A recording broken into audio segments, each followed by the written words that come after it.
Good day. This is one of the early PowerPoints about equilibrium with the math. And eventually we'll do some sample questions. You should now have an idea of what KQ means, what it tells you. You should be able to write out KQ expressions. And we're going to show you some easy calculations in this PowerPoint. In later PowerPoints and videos, we're going to show you how to do more complicated ones.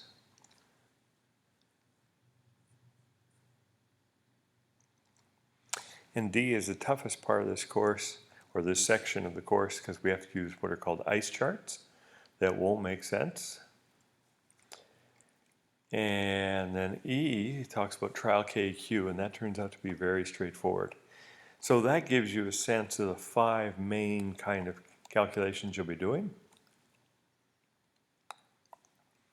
Friendly reminder, KQ is the ratio of products to reactants.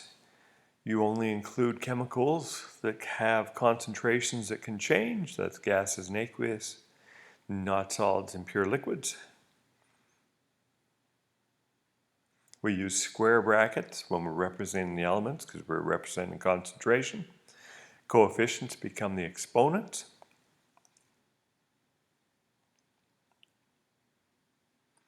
And you will have seen in earlier videos, that's pretty straightforward. KQ is changed if the temperature changes.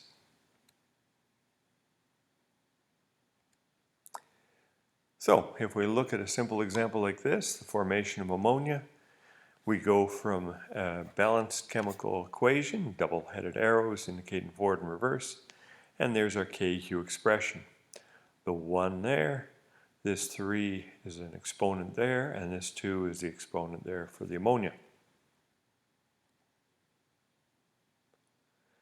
So a large KQ means it favors the products. We're going to have more products than reactants. And a small KQ favors reactants. We're going to have more reactants than products. So for gases, we use concentrations or occasionally partial pressures. If it's aqueous, we're going to use concentration. And as we said in the previous slide, we're not going to worry about the liquids and solids. Now, there are 4 questions in this PowerPoint, and you've got the PowerPoint booklet, so you can do the questions there as I write them, but I'm showing them in the next video in a different format. So here are some of the types of questions. Given concentrations, find KQ. Given KQ, find an unknown concentration. So that's what this video is looking at, or the next video is looking at, and then we get more complicated than that later on.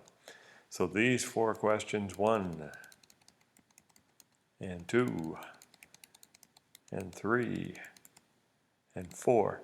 So you'll fill these in. You can do it in PowerPoint or a separate sheet of paper, but I've set up in a different format so it's easier for me to show you how to do the calculations. So that is the next video.